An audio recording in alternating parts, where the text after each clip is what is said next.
Tout le monde. Bonjour Awa. Vous allez bien? Oui, nous allons bien. Nous allons te laisser la parole puisque Bernadette nous a prévenu que tu avais prévu de dire quelque chose, quoi, en fait. Hein. Merci de m'avoir donné la parole. Je suis vraiment bouleversée. Bonjour mes chers collègues de Gréma. C'est avec une profonde tristesse que je vous annonce le décès de mon professeur Mamadou Suleiman Sangari. Il a accompli tous ses devoirs envers la nation malienne et sur les espaces scientifiques. La mort a endeuillé notre Adima. La mort a endeuillé notre aimé. Que le Tout-Puissant l'accueille dans son paradis. Le Mamadou Suleiman a été un homme humble, courageux, engagé, qui s'est toujours battu pour l'avenir des autres, qui savait accompagner les étudiants pour promouvoir les goûts aux mathématiques. Dors en paix, mon professeur. Je vous remercie.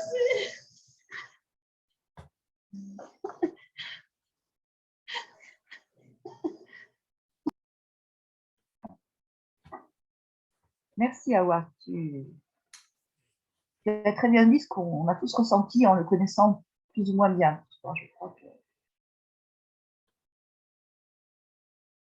Peut-être Antoine, as-tu quelque chose à rajouter? Tu le connaissais plus particulièrement? C'est très triste, effectivement, c'était un grand. C'est un collègue avec lequel j'avais interagi depuis 40 ans au moins. Et la dernière fois que je l'ai vu, c'était au colloque conférence didactique et école de didactique à Dakar, il y a 2 ans. On avait en particulier dîné ensemble. Ouais. Ouais, non, c'est vraiment une grande perte.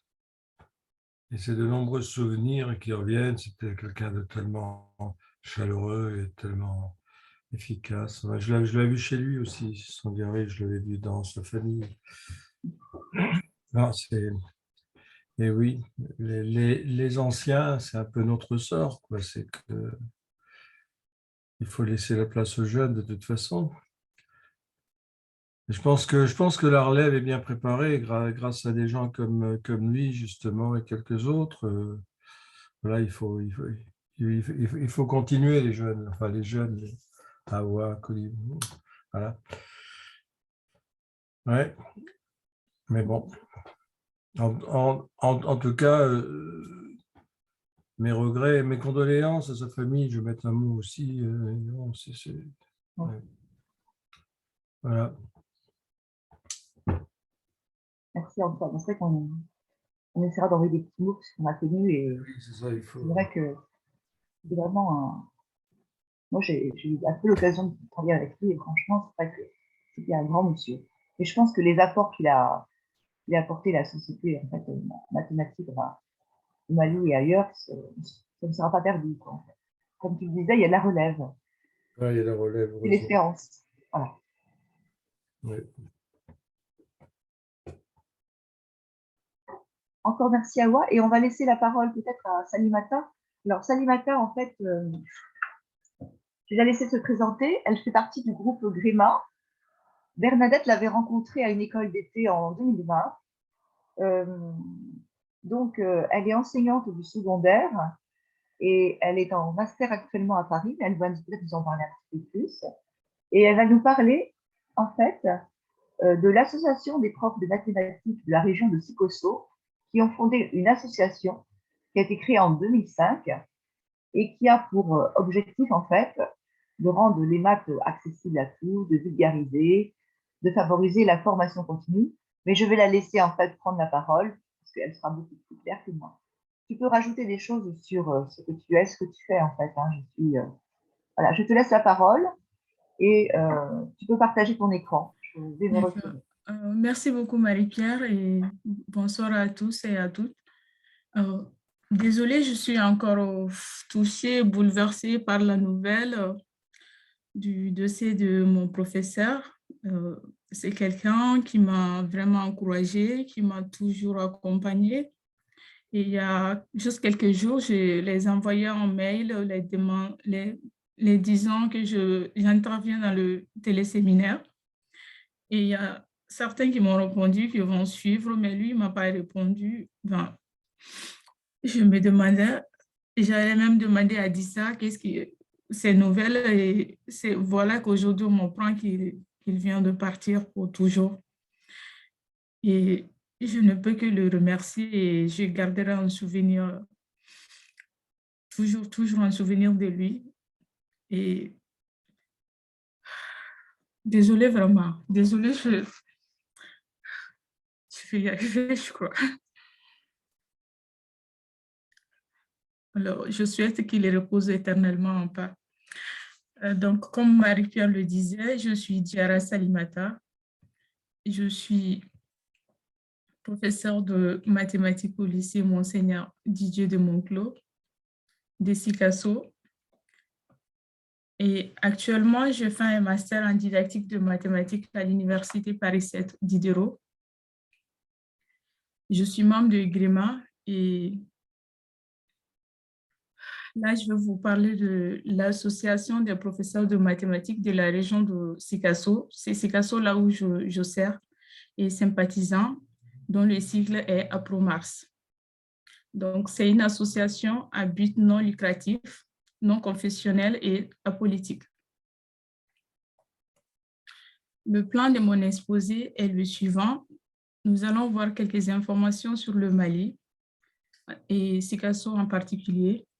Ensuite, on va parler de la PROMARS, de ses objectifs, de sa création, de ses structures, de ses activités, des productions qui ont pu être faites et de la participation de nos élèves aux différentes olympiades, du budget de fonctionnement de l'association et enfin des perspectives éventuelles et la conclusion. Alors, comme vous pouvez le voir sur cette carte, est-ce que vous voyez mon partage d'écran?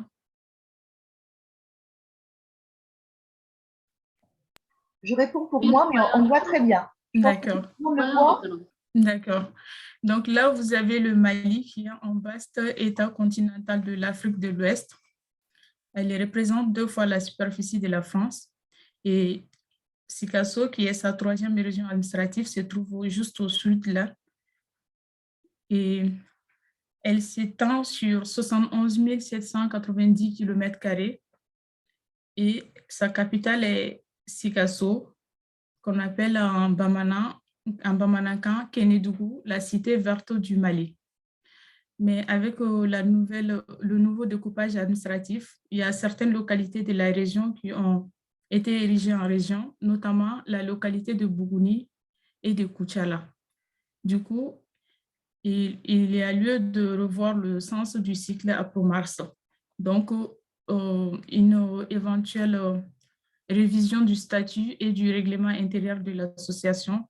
Et je crois qu'on en a parlé avec les administrateurs. On travaille là-dessus pour revoir un éventuel changement du sens du sigle APROMARS. Donc, les informations que vous voyez datent de 2019.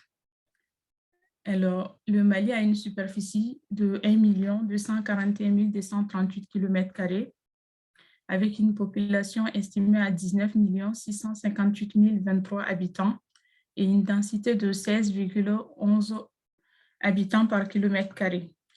Donc, la population vivant au-dessous du seuil de la pauvreté est estimée à 42,3% et les dépenses allouées à l'éducation s'élevaient à 3,44% du PIB. Le taux d'alphabétisation a légèrement baissé entre 2018 et 2020.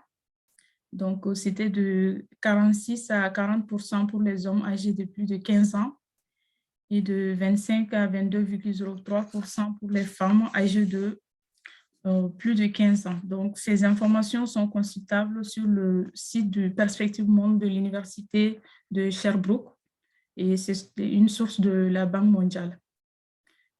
Pour la superficie, ça vient du ministère de l'Éducation, de l'Enseignement supérieur et de la Recherche scientifique.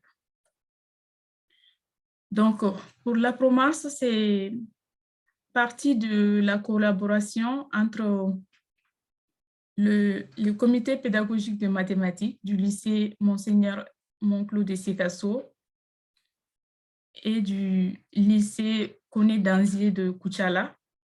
Donc, de cette collaboration, les professeurs de mathématiques ont eu l'idée de la généraliser à toute la région, d'où la création de l'APROMARS le 25 juillet 2005 par les enseignants de mathématiques du secondaire. Et à l'époque, elle comptait 30 membres, mais actuellement, elle en a une centaine de membres. Et le siège de l'association se trouve à Sikasso. Donc, la ville de Sikasso, elle est située à 375 km de Bamako, la capitale du Mali. La PROMARS s'est fixée comme objectif de rendre les mathématiques accessibles à tous, de contribuer à l'épanouissement des mathématiques et à la formation continue des professeurs, de cultiver l'excellence en milieu scolaire et de créer des correspondances avec d'autres associations ayant le même objectif. Alors, la PROMARS, elle est structurée en 3 comités locaux correspondant aux 3 académies de la région de Sikasso. Donc, il y a le comité local de Sikasso, le comité local de Bougouni et le comité local de Koutiala. Donc, ces comités locaux tiennent les assemblées locaux autant de fois dans l'année qui est nécessaire. Et c'est la localité seulement qui est concernée. Et les 3 comités locaux sont coordonnés par un comité régional et qui tient l'assemblée régionale qu'on appelle les rencontres annuelles. Et ça se tient une fois annuellement, une fois dans l'année. Donc, ces rencontres annuelles de la PROMARS sont vraiment importantes parce qu'il y a beaucoup d'activités qui sont menées pendant ces assises. Et prennent part à ces rencontres annuelles non seulement les professeurs de mathématiques de la région de Sikasso, mais à l'époque, il y avait aussi une délégation de professeurs de mathématiques du lycée Wanzin Koulibaly de Bobo Dioulasso, qui est le Burkina Faso, un pays voisin du Mali. Et c'est un lycée avec lequel le lycée Monseigneur Didier de Monclos jumelle. Donc, ces professeurs aussi, il y avait une délégation qui venait prendre part aux activités annuelles, aux assises annuelles de la PROMARS. Aussi, il y a des sympathisants de l'association qui viennent de Bamako et de l'intérieur du pays pour participer aux assises. Et ça prend une autre tournure également avec la présence de l'Inspection générale des mathématiques qui participe et aussi de l'École normale supérieure de Bamako. Il y a des professeurs qui viennent représenter l'École normale supérieure aux rencontres annuelles de la PROMARS. Donc, la PROMARS organise des activités comme les concours de mathématiques, des cours de renforcement et de mise à niveau, des ateliers de formation des enseignants et des élaborations des manuels scolaires. Et pendant les rencontres annuelles, il y a des séances de présentation, des synthèses des activités et la détermination des différentes perspectives d'avenir pour l'association. Donc, le concours de mathématiques. Alors, dans le but de cultiver l'excellence en milieu scolaire, il y a la PROMARS qui organise ces concours qu'on appelle le concours de mathématiques. Donc, ils ont lieu en 2 phases. D'abord, il y a une première phase qui est locale et qui s'est faite dans les 3 localités correspondant aux 3 académies, à savoir l'Académie de Bougouni, de Sikasso et de Koutiala. Et participent à cette phase les 3 premiers élèves de chaque classe de 10e, 11e terminale qui correspondent à la seconde, première et terminale en France ici. Donc aussi, il y a des élèves de la filière maths, physique, chimie, des instituts de formation des maîtres qui prennent part à ce concours. Et à l'issue de ce concours, les 10 premiers retenus des phases locales par classe vont participer à la phase régionale. Donc, toujours par classe au niveau 10e, 11e et terminale. Et avant la réforme de 2011, c'était des classes de 10e sciences, des classes de 11e sciences biologiques et des classes de terminale sciences et terminale sciences biologiques. Mais après la réforme, il y a une 10e commune, ensuite 11e sciences et terminale sciences expérimentales et terminale sciences exactes qui prennent part au concours. Et plus les élèves des filières maths, physique, chimie, des instituts de formation des maîtres. Donc, ces concours ont vraiment, ça crée vraiment, il y a un véritable engouement autour de ces concours de la ProMars dans la région de Sikasso. Parce qu'ils permettent non seulement d'identifier les meilleurs élèves en maths de la région, mais aussi de les accompagner durant leur parcours, afin qu'ils puissent surmonter leurs difficultés apparentes en mathématiques. Alors, c'est seulement le comité local de Sikasso qui organise des cours de renforcement et des mises à niveau pour les classes de 10e, de 11e et terminale, qui correspondent bien sûr à la seconde, première et terminale en France. Et ces cours de renforcement et de mise à niveau se tiennent une fois par semaine et par classe, avec l'objectif d'apporter un soutien scolaire en mathématiques et aussi d'aider les élèves à surmonter leurs difficultés en maths et à résoudre des problèmes en mathématiques. Et de les pousser à aimer plus les maths, parce qu'ils ont tendance à dire que les maths, c'est difficile, j'aime pas les maths, donc il faut les apporter un soutien pour qu'ils puissent, pour les encourager à aimer plus les maths. Alors, les ateliers de formation, il y en a certains qui se passent pendant les assises de la rencontre annuelle et il y a d'autres qui se tiennent au cours de l'année scolaire. Donc, les ateliers, il y a eu plusieurs formations, plusieurs ateliers de formation en APC, qui veut dire approche par compétence, et pendant les rencontres annuelles.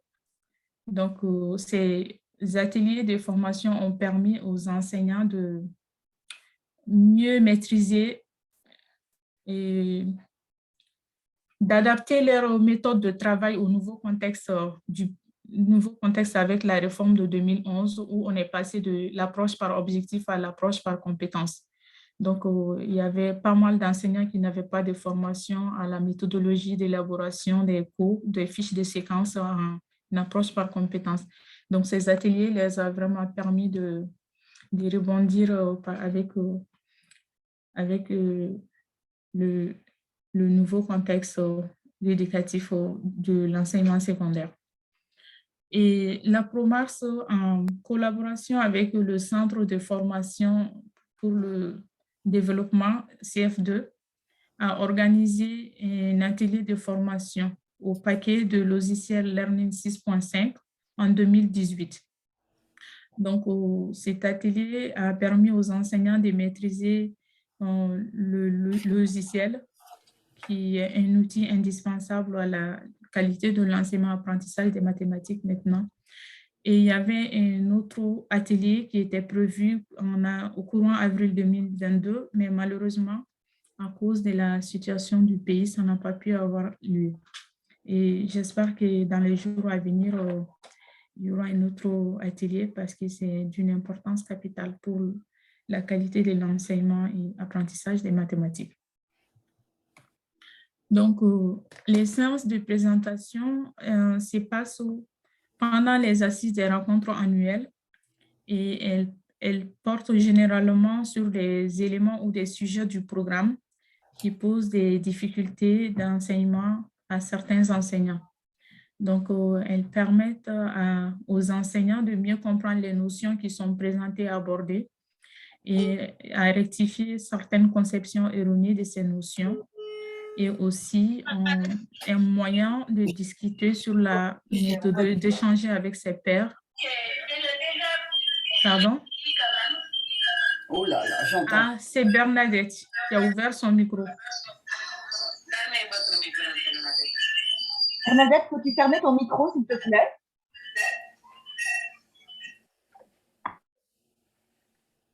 Bernadette, oui. Si vous pouvez fermer votre micro, s'il vous plaît, on continue avec la présentation. Merci. Donc, un moyen de discuter, d'échanger sur la méthodologie d'enseignement des notions qui sont abordées pendant ces séances de présentation. Donc, l'ENS de Bamako honore toujours avec sa présence avec une présentation sur un thème du programme. Pour les productions, il y a seulement le comité local des Sikasso qui a pu élaborer des manuels scolaires qu'on appelle les livres dénommés les maths. Et ça, c'était avant la réforme de 2011. Donc, qui sont édités par la collection Diamana. Et c'est 4 livres pour les classes de terminale. Mais il y a le projet d'élaboration de livres en cours au niveau régional, encore qui est en cours, qui n'est pas encore achevé. Donc, voici le livre pour la terminale Sciences exactes, série C, édition Diamana. Et il y en a 2. Voici le deuxième. Alors, là c'est pour la terminale Sciences biologiques, série D. Et là, ça, c'est pour la terminale Sciences humaines, série A et B. Ça, c'était avant la réforme de 2011. Donc, ces livres sont consultables dans les bibliothèques des établissements publics d'enseignement secondaire général. Alors, les lauréats au concours de la ProMars participent aux Olympiades nationales et sont le plus souvent sélectionnés pour représenter le Mali aux Olympiades panafricaines de mathématiques. Et, par exemple, en 2010, à l'Olympiade de 2010 en Côte d'Ivoire, sur les 3 candidats représentant le Mali, il y avait un qui était lauréat des concours de maths de la ProMars. Et sur les 4 candidats à l'Olympiade de Dakar, Sénégal, en 2016, il y avait 2 qui étaient lauréats du concours de maths de la ProMars. Et les 3 candidats représentant le Mali à l'Olympiade de 2019 en Afrique du Sud étaient tous des lauréats de concours de mathématiques de la ProMars. La ProMars n'a pas de budget de fonctionnement et il n'y a pas d'activité, aucune de ces activités ne fait l'objet d'une rémunération et les participants sont tous des bénévoles, donc c'est du bénévolat en fait. Et les activités sont organisées grâce à la cotisation des membres de l'association, donc par achat des cartes de membres et par paiement des frais de participation aux différentes rencontres annuelles. Et par contre, il y a des établissements publics et privés de la région qui viennent en appui à la ProMars avec des fournitures scolaires pour récompenser les lauréats du concours de mathématiques. Alors, comme perspective, la ProMars souhaite accompagner plus d'élèves à surmonter les difficultés en maths et à les inciter à aller plus vers les maths, vers les séries scientifiques, parce qu'on a constaté que nos élèves ont tendance à fuir les séries scientifiques maintenant. Et aussi à prévoir aussi de former plus de professeurs aux nouveaux outils technologiques d'enseignement-apprentissage pour éventuellement améliorer leur qualité d'enseignement et de nouer des collaborations avec d'autres associations. Donc, en conclusion, la ProMars a permis d'instaurer une bonne organisation au sein des comités pédagogiques des mathématiques des établissements, dans tous les établissements d'enseignement secondaire de la région. Seul le comité mathématique est le plus organisé au sein des différents établissements. Donc, ça, c'est en grande partie grâce à la ProMars. Et aussi, aux enseignants, ça a permis d'avoir un cadre d'échange entre les différents profs de mathématiques et d'améliorer les niveaux en mathématiques des participants, des élèves participants au concours de la ProMars qui vont à des compétitions nationales et régionales. Donc, la ProMars est ouverte à tout partenariat qui vont dans le sens d'amélioration de la qualité de l'apprentissage des mathématiques. Et depuis 2012, les activités de l'association sont ralenties, mais ils ne sont pas interrompus du tout. Ça continue toujours, mais pas comme auparavant, parce qu'il y a plus de délégations qui quittent le Burkina Faso pour venir aux assises de la rencontre annuelle. Ça, c'est dû aux situations du pays et on espère qu'il y aura une amélioration dans les jours à venir. Donc, comme l'a dit mon coordinateur, Daïr Koiba, qui veut dire « Inch'Allah, si Dieu le veut » en français. Donc, je déplore l'absence du coordinateur régional ici, je pense que c'est dû aux mauvaises nouvelles qu'on a eues tous au dernier moment, sinon ils avaient décidé de participer à la rencontre.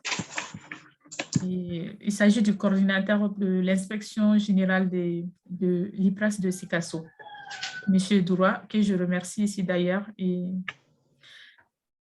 là, comme bibliographie, vous avez le statut règlement intérieur de la PROMARS et vous avez le site de Perspective Monde et le ministère de l'Enseignement supérieur du Mali. Et je vous remercie. Marie-Pierre, je ne voyais pas le chat. Je ne sais pas s'il y a des questions. Non, mais dans le chat, finalement, je crois qu'on n'est pas très nombreux à réagir, donc je pense qu'on va pouvoir prendre la parole. Merci beaucoup, Salimata, c'était vraiment passionnant. Donc, je vais laisser la parole à ceux qui veulent bien poser quelques questions. Alors, Carole, ce n'est pas une question directement, mais par Salimata, par rapport au coordinateur qui n'a pas pu se joindre à nous, vu les circonstances. C'est enregistré, donc il suffira de donner le lien. Oui. Et ils pourront l'écouter quand même, voilà. Alors ça, c'était pas une question. Une deuxième, là par contre, une question.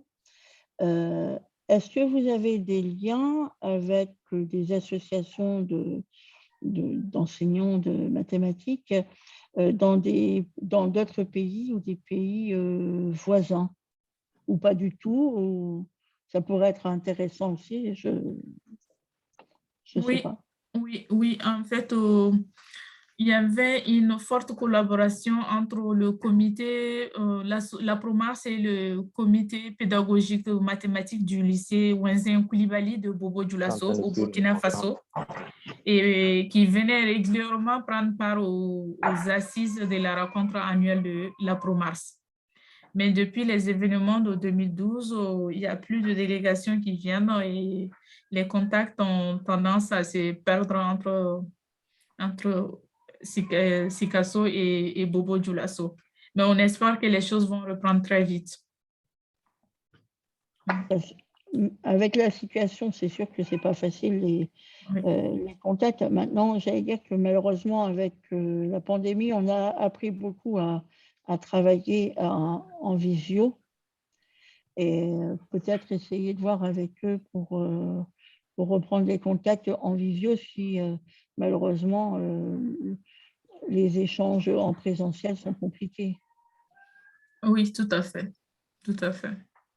Il faut que c'est une habitude auquel au Mali, on n'est pas très habitué avec les visioconférences parce que la connexion se fait rare. Et les gens travaillent avec les Wi-Fi, donc l'électricité se fait de plus en plus rare, surtout en à cette forte période de chaleur. C'est très difficile.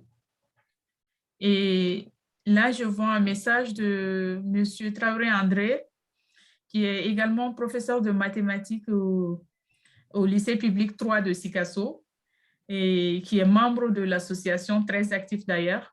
Et je lui souhaite le bienvenu.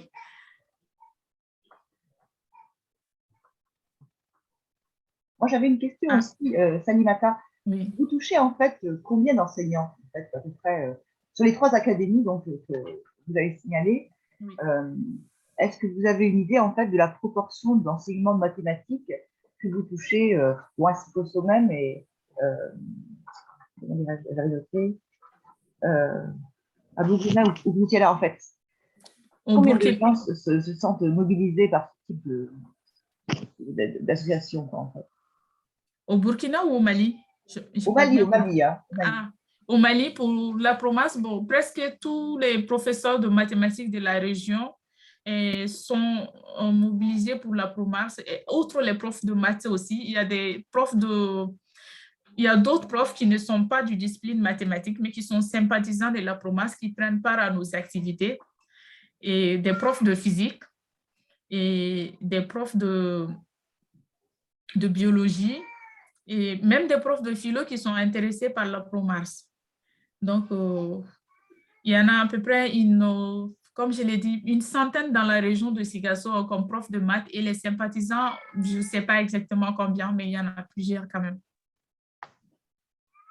Et en fait, bon, la population d'élèves que vous rencontrez en lycée est quand même assez limitée.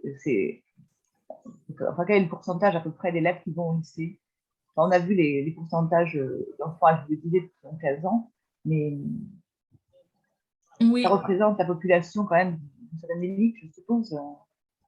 oui, les élèves qui vont au lycée, il y a, en moyenne, chaque professeur de mathématiques encadre à peu près en moyenne 400 élèves. Hein.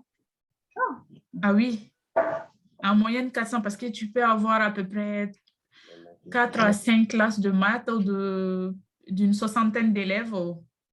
Donc, c'est énorme en fait. C'est un travail qui est énorme. C'est pourquoi c'est difficile de se retrouver pour travailler parce qu'il y a des obligations envers les élèves. Il y a des cours en classe, il y a des copies à corriger, il y a pas mal de choses à faire et c'est trop pour un seul enseignant, quoi. Donc, tu finis ça avec le quotidien, c'est pas facile. Donc, en moyenne, c'est 400 élèves par enseignant pour la ville de Sikasso seulement. D'accord. Oui. D'autres questions? Parce qu'en fait, nous n'avons pas...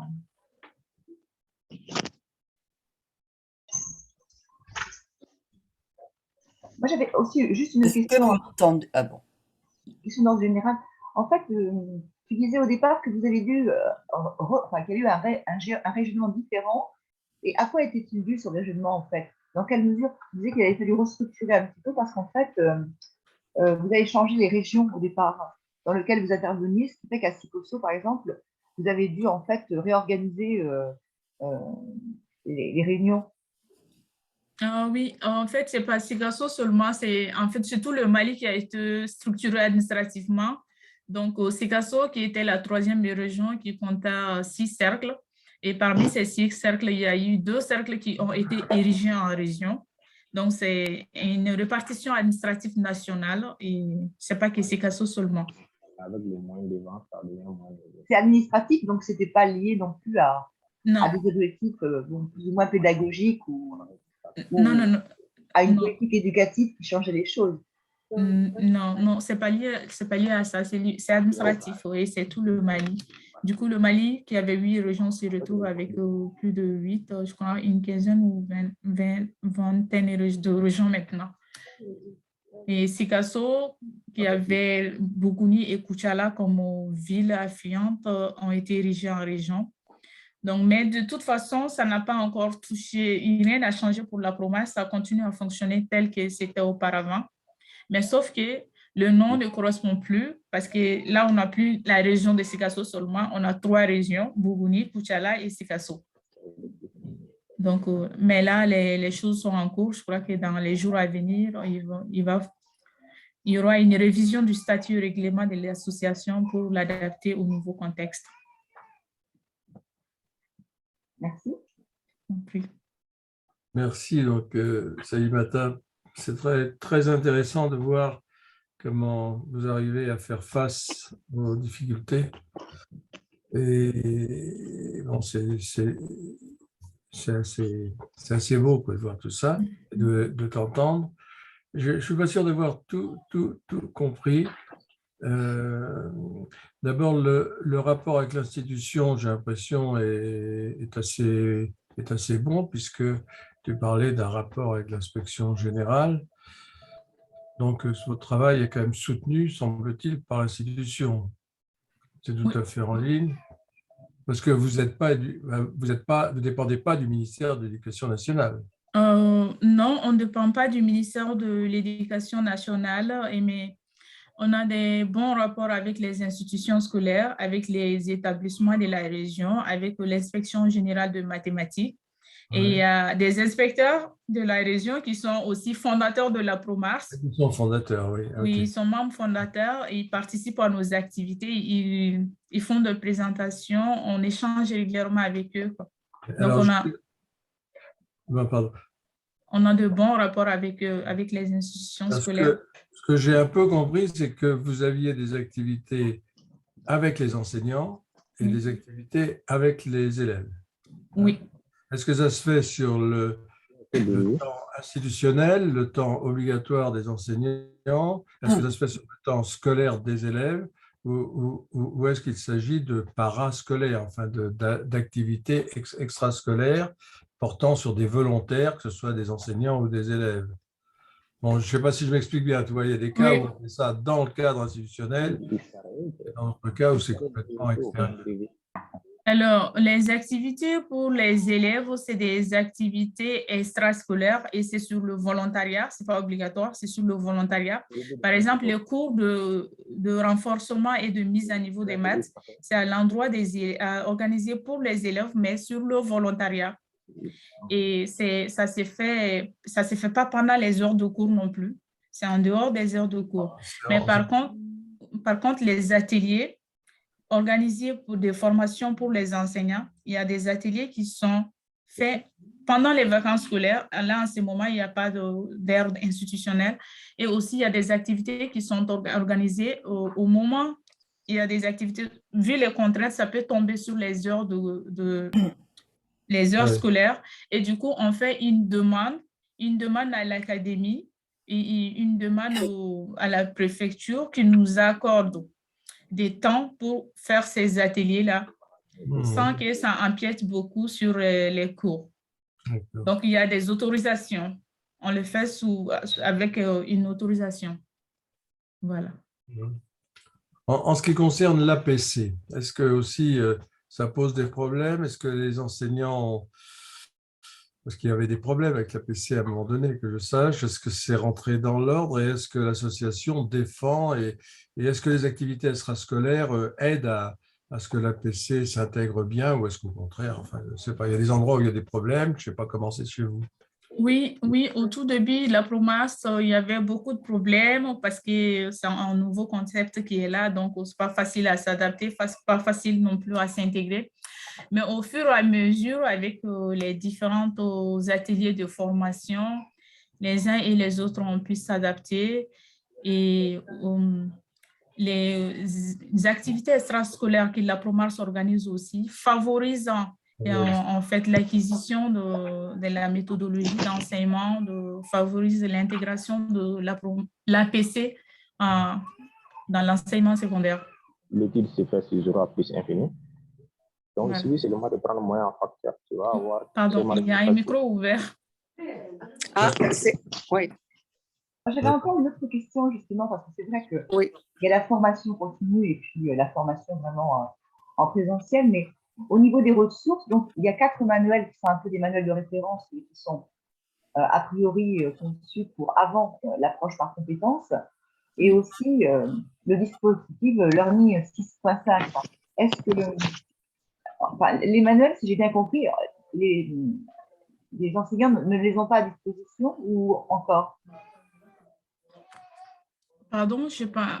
Salimata, est-ce que les enseignants ont à disposition des ressources telles que les manuels? Il y a 4 manuels de référence. Oui, bien sûr. Il y a des manuels qui ne sont pas tout à fait adaptés à l'approche par compétences, mais ils les utilisent quand même. Oui. En fait, c'est des manuels qui ont été conçus avec l'ancien programme avant la réforme, mais avec en fait, il n'y a pas de manuel officiel pour l'enseignement secondaire au Mali pour l'instant, à part les savoir-faire et les compétences élaborées par le ministère de l'Éducation maintenant. Sinon, il n'y a pas de manuel officiel. Mais les manuels qui ont été élaborés par la PROMAS, et jusqu'à présent, il y a de ces enseignants, les enseignants les utilisent parce que c'est pas dit qu'on a changé de réforme, donc ce n'est plus adaptable.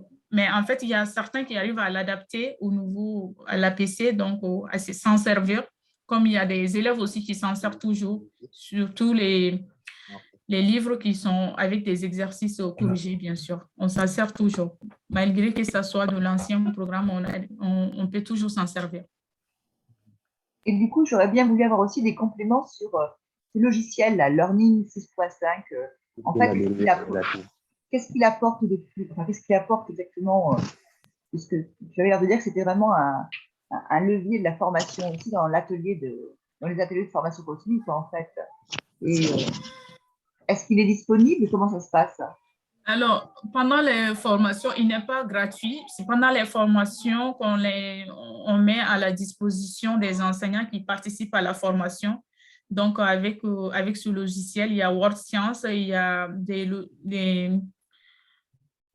c'est un paquet qui est complet, quoi. En fait, on peut faire des présentations, on peut faire des simulations comme avec GeoGebra avec. Donc, il y a des enseignants qui travaillent avec eux, qui peuvent faire des projections et pendant les présentations ou même en classe pour que les élèves puissent bien voir à quoi il ressemble, surtout en géométrie, bien sûr. Voilà. D'accord, merci. Oui. Excusez-moi, Ah, c'est Bernadette. vous m'entendez? Oui, Bernadette, je n'ai pas pris la parole, donc tu peux dire ce que tu as à dire, en fait. Voilà, merci. Je voudrais simplement dire que Awa Coulibaly n'arrive pas à se connecter. Oui. Awa, elle était là. Elle était là au tout début, je ne sais pas si. Elle est là, je suis parvenue. Bon, d'accord. Salimata m'a envoyé les liens. Bon, et je t'ai envoyé donc ce que tu me demandais, hein, la correction. Oui.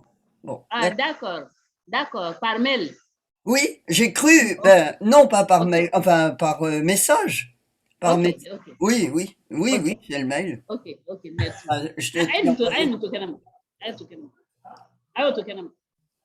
Enfin, tu regardes si tu l'as. Bon.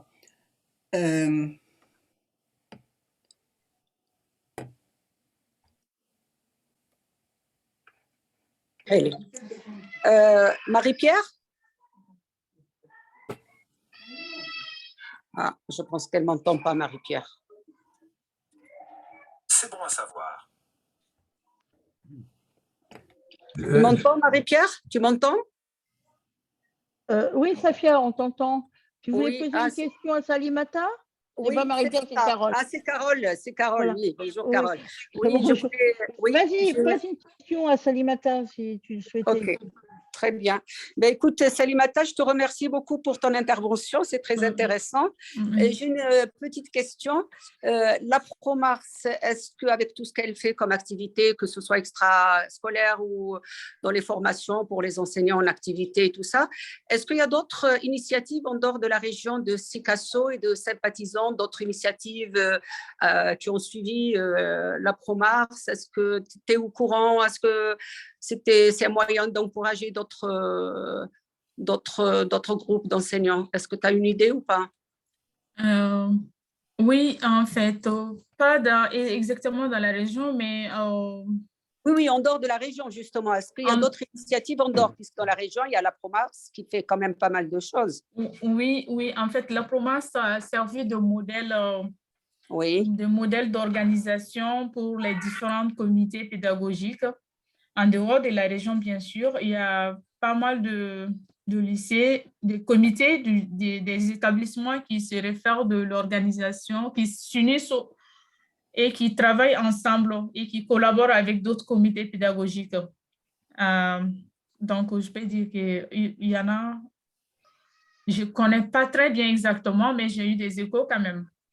Oui. Mais est-ce que vous êtes en partenariat ou pas? C'est ça, d'abord des initiatives et après des partenariats, non? Pour l'instant, on n'est pas en partenariat avec d'autres associations et vont dans ce sens. Mais je crois qu'il va y en avoir, surtout avec Malimat, il va en avoir bientôt. Ah ben oui, ça serait une bonne occasion justement avec tout ce que fait l'association. Ça serait une bonne perspective, me semble-t-il. Oui. Il y a mon collègue qui est là, Mohamed Abdoulaye Ali, qui lève la main. Oui, il prend la parole. Oui, il prend la parole. Merci. Bonsoir. Donc, je suis Mohamed Abdoulaye, inspecteur de mathématiques à Djibouti. À Djibouti, ok. À Djibouti. Voilà, je voulais d'abord, je m'excuse du retard, j'ai raté le début de la présentation.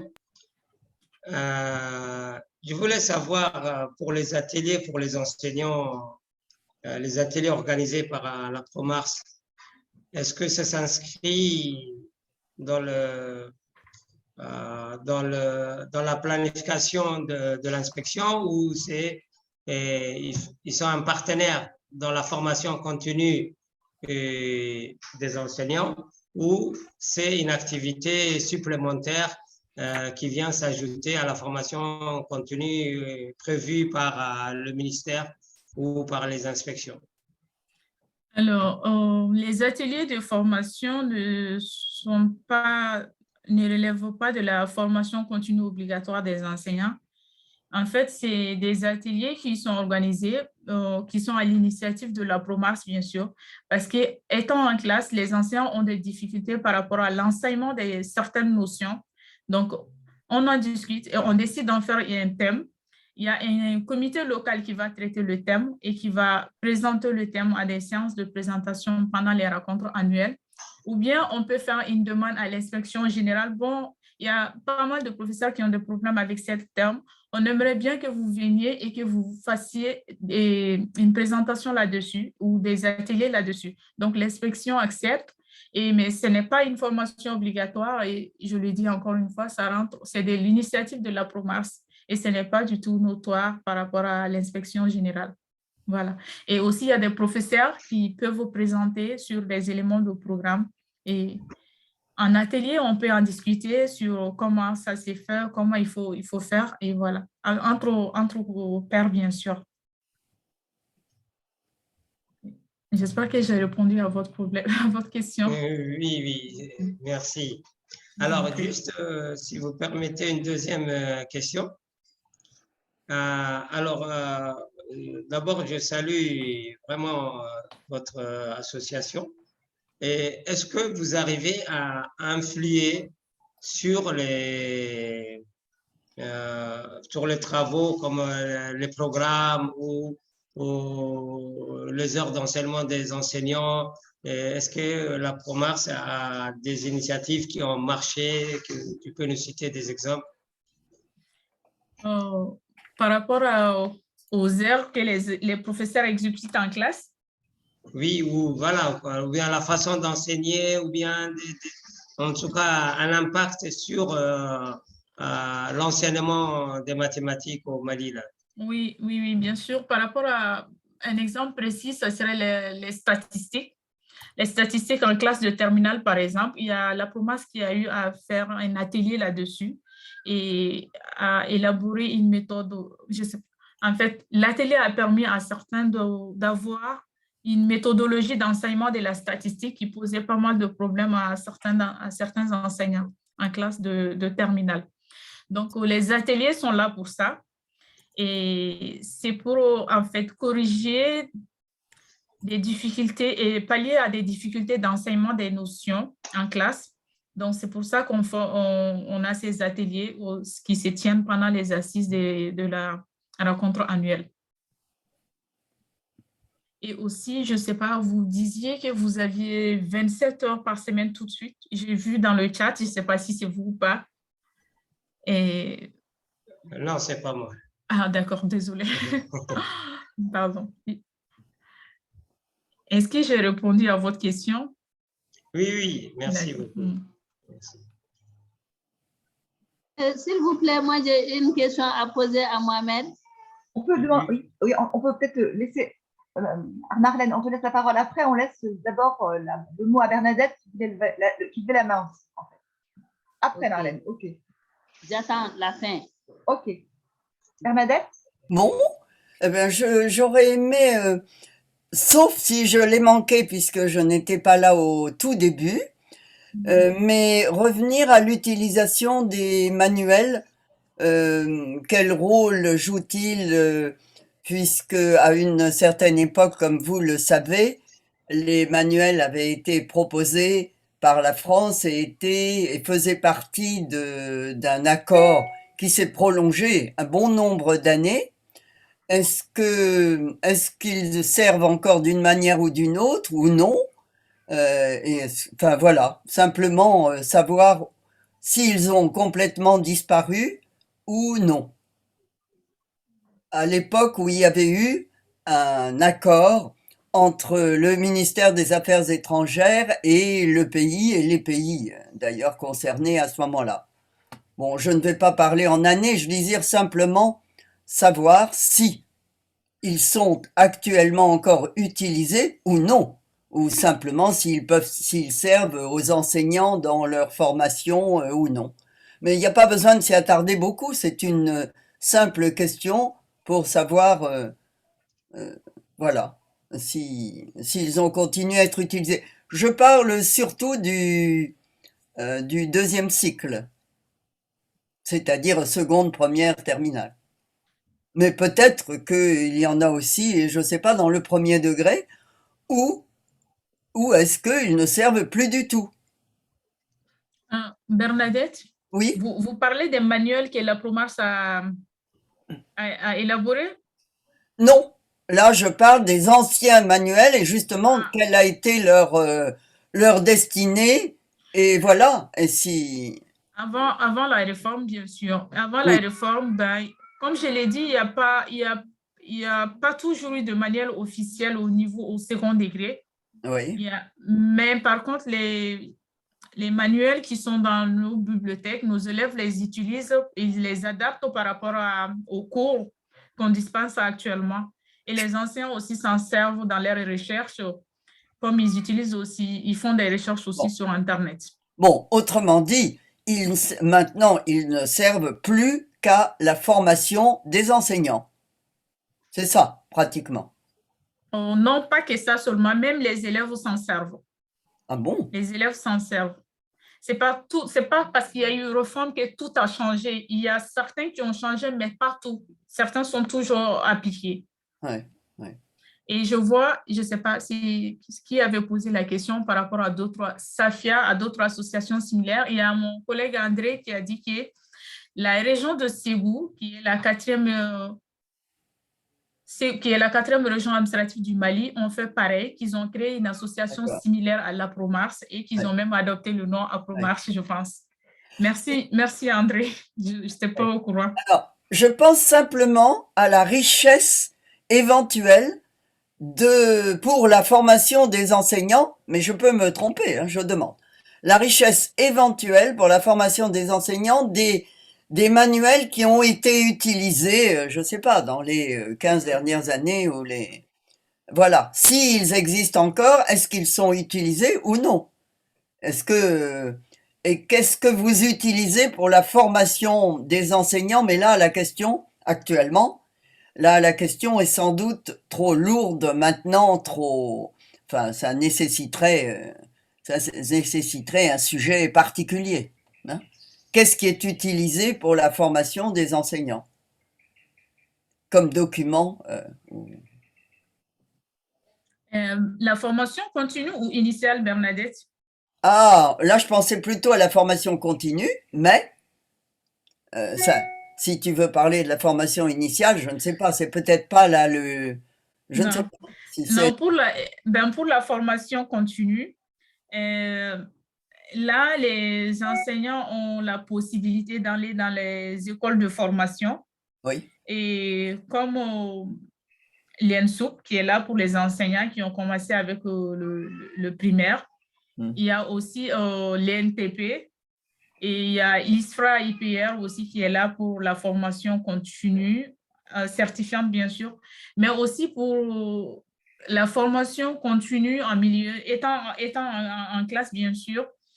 Il y a le Centre de formation pour le développement qui organise pas mal d'ateliers de formation et à l'endroit des enseignants. Et c'est plus tourné vers les nouvelles technologies et vers les manuels scolaires.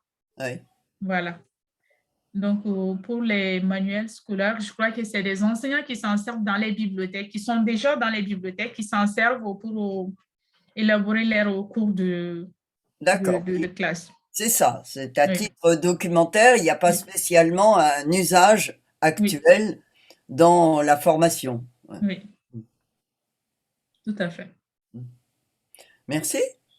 Bien, merci. Je vous en prie. Nous allons peut-être donner la parole à Marlène qui avait demandé, du coup. Marlène, tu es toujours là? Tu peux prendre la parole? Oui, oui. Marlène, à toi. Nous avons aussi les mêmes problèmes au niveau des compétences, mais nous avons commencé, c'était pour commencer 2019, et après, ils ont débuté, et après, c'est la pandémie, donc ça commence maintenant. Et ce que j'ai proposé, c'est d'y envoyer des manuels, parce que j'ai les manuels dans l'ordinateur, parce que je suis enseignante, lui envoyer, mais c'est en portugais, mais ça montre bien les difficultés même des auteurs de manuels pour construire des cours avec la question des compétences.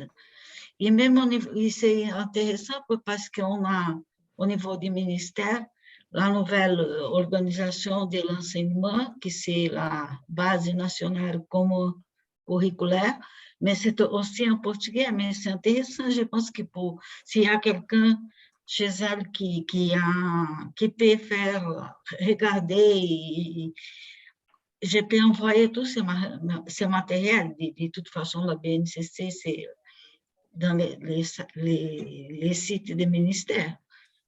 Mais je pense que c'est bien de regarder parce que c'est vraiment très, très difficile pour les enseignants chez nous aussi, parce qu'ils n'ont pas de formation sur comment travailler les compétences. On essaye aussi, c'est très, très, très compliqué. Mais je passe mon adresse, si elle peut me demander, je peux lui envoyer beaucoup de matériel. Mais la difficulté, c'est que c'est en portugais, mais français et portugais, c'est pas pareil, mais ça aide beaucoup déjà parce que c'est de langue latine. Merci beaucoup, Sally. Merci beaucoup, Marlène. Je vis votre mail et je vous enverrai un message plus tard pour qu'on puisse continuer à échanger là-dessus.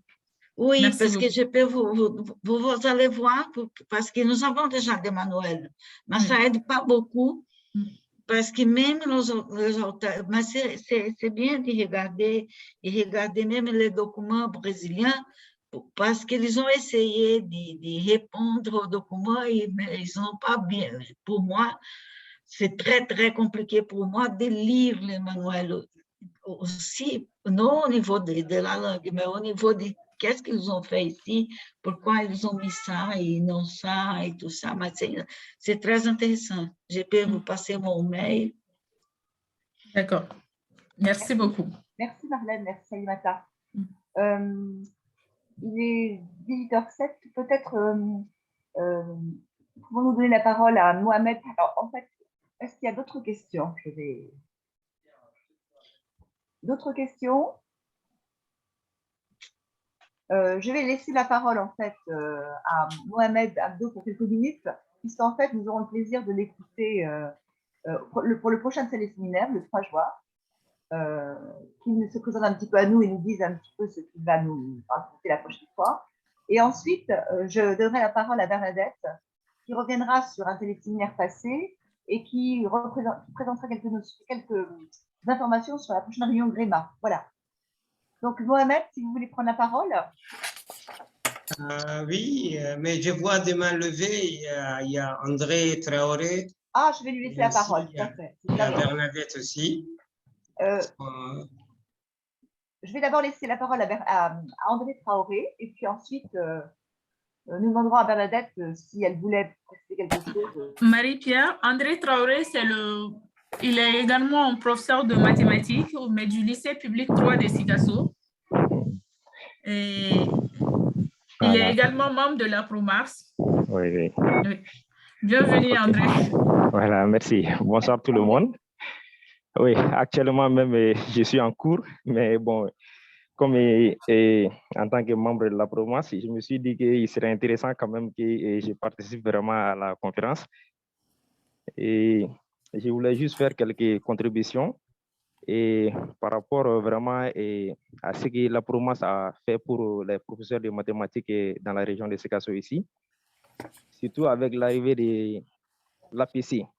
L'APC, les enseignants avaient beaucoup de difficultés dans les pratiques de classe dans l'APC. Et surtout, dans les dernières années, là même, nous avons focalisé presque toutes nos activités sur l'APC. L'APC, l'élaboration d'une fiche de séquence. Et surtout, il y a quelques concepts de l'APC que les anciens avaient du mal à comprendre. Bon, comme certains instructeurs sont des membres fondateurs de la PROMAS, ils nous appuyaient au cours de nos rencontres.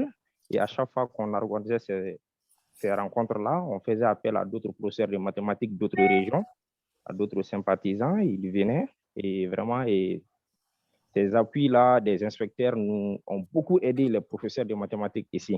En tout cas, actuellement, quand même, dans les pratiques de classe dans l'APC, les enseignants, les professeurs de mathématiques se débrouillent très bien et grâce à la PROMAS. Voilà, bon, ce sont quelques contributions que je voulais ajouter.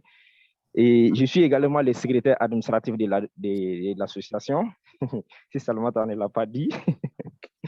Et félicitations à Salimata, vraiment. Et ça, on est très contents. Et je préfère et je souhaite que vraiment, et pour les autres rencontres, qu'on présente la PROMAS avec d'autres informations.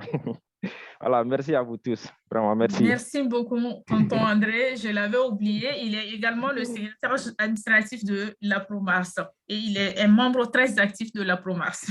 Voilà. Merci pour la contribution. Nous aurons de bonnes nouvelles à la suite de votre travail. Oui. Je donne la parole à Mohamed Abdou Ali, qui en fait présentera le prochain téléséminaire le 3 juin. Et je précise qu'on enverra l'adresse, effectivement, mail, parce qu'il y a eu des soucis. Hein. Je parlerai avec Carole et puis Christian Marca. Il est difficile de trouver le lien pour ensuite se connecter sur la conférence. Donc, c'est un petit problème à souligner. Je laisse la parole, donc. Je vais juste dire, on avait fait, avec Christian Marca, on avait décidé de ne plus mettre le mail de ne plus mettre les liens dans les mails parce que, comme les liens changeaient, ça devenait un peu compliqué. Là, maintenant, je fais un lien récurrent. Donc, on mettra le lien directement dans le mail et on le mettra aussi sur le portail des IREM. Comme ça, il y aura les deux. Avec un lien récurrent, le problème ne se pose plus maintenant. Donc, on peut revenir à ce qu'on a fait avant et éviter les complications que certains ont eues. Voilà, il n'y aura plus ces problèmes-là. Merci, Carole. Enfin, Mohamed, la parole. Bien, OK. Donc, je remercie déjà cette organisation-là de m'avoir permis de participer aux différents séminaires et de me donner aussi l'occasion de présenter ce qui s'est fait à Djibouti, et Inch'Allah, le 3 juin prochain. Donc, le thème, c'est l'introduction, en tout cas l'utilisation des ordinateurs par les élèves durant les épreuves de baccalauréat à Djibouti. Donc, nous avons introduit l'utilisation des ordinateurs dans certaines épreuves de baccalauréat du lycée général et dans toutes les épreuves de maths de baccalauréat au baccalauréat professionnel. Donc, si je reviens d'abord au baccalauréat général, donc on a en série S. D'abord, je vais rappeler qu'à Djibouti, jusqu'à 2009, Djibouti a eu l'indépendance tardivement en 1977. Et jusqu'en 2009, au niveau du lycée, on suivait exactement le programme français, avec les manuels français, avec les bulletins officiels français, avec même un baccalauréat qui arrivait de la France, et on passait exactement le même baccalauréat que les centres étrangers, donc les lycées français à l'étranger. Et depuis 2013, on s'est déconnecté et on a un programme au niveau du secondaire qui est djiboutien. Donc, mais on a gardé l'influence des programmes français qui sont toujours là. Et en 2009, en France, il était question de mettre les TP au baccalauréat. comme il y avait déjà les TP de SVT et de physique, mais ce projet s'est arrêté en France. Nous, on l'a continué et à partir de 2016, on a pu mettre en place des épreuves de TP pour les élèves de Terminal S de la série scientifique. Et en même temps, nous avons profité aussi pour faire des TP pour les élèves des séries L, littérature. Parce que nous avons constaté qu'il y avait une désaffection des élèves de la série L pour les mathématiques. Donc, ils ne venaient plus au cours, peu d'élèves participaient au cours des mathématiques. Et pour réconcilier les élèves de cette série avec les mathématiques, nous avons introduit l'utilisation des ordinateurs et de leur montrer qu'ils peuvent faire un certain nombre de travaux mathématiques avec l'appui des ordinateurs et qu'ils peuvent déléguer un certain nombre de travaux à certains logiciels, comme ils avaient des difficultés sur les calculs algébriques, tout ce qui est calcul formel. Et cette idée a pris petit à petit son chemin. Et nous avons constaté que dans cette série, les élèves commençaient à se réintéresser aux mathématiques et que l'apport des ordinateurs a porté son fruit.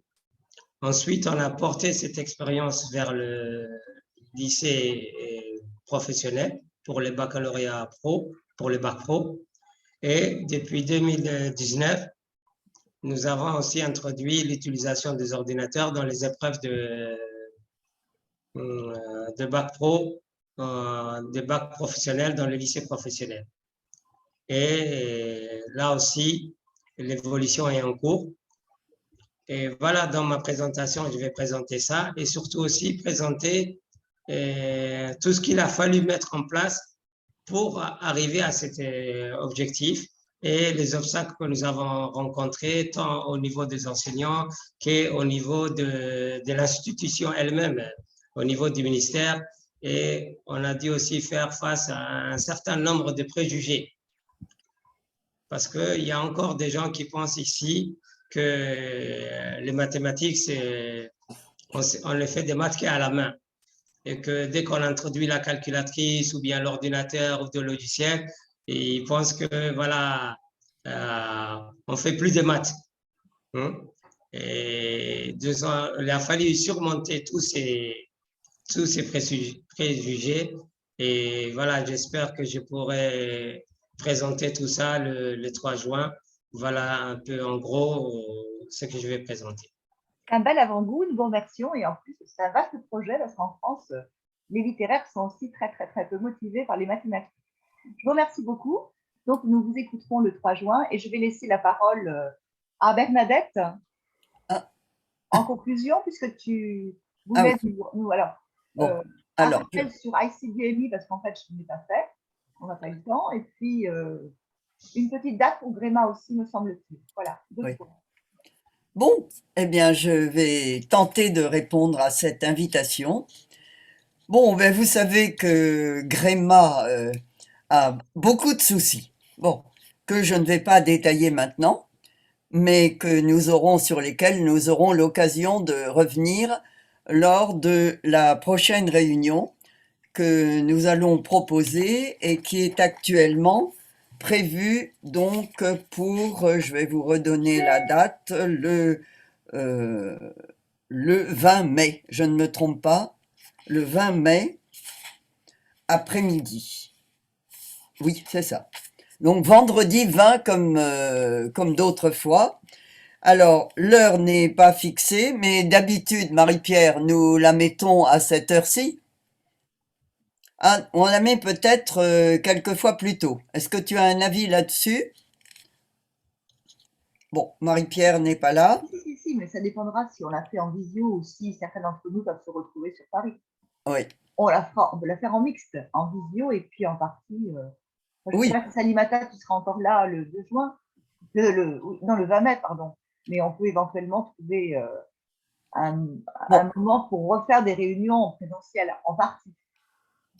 Oui, mais en tout cas, là, si nous la mettons comme d'habitude, c'était, je crois, à 16 heures, et ensuite, ça, on peut regarder. Bon, écoutez, là, c'est pas la peine. Je vois, les autres fois, nous prévoyons à 16h30 le rendez-vous. D'habitude, c'est 16h30. D'habitude, Voilà. c'est le lien disponible à partir de 16h Oui. et on commence à 16h30. Bah, avant même, c'était 17h, mais on peut dire que c'est mieux sans… 17h, mais… Non, c'était 17h. On se mettait à 16h30 pour commencer à 17h, mais bon, est-ce que… Donc, on garde ceci? Peut-être arrêter l'enregistrement, puisque là, c'est le téléséminaire. Oui. Alors, c'est toi qui arrêtes?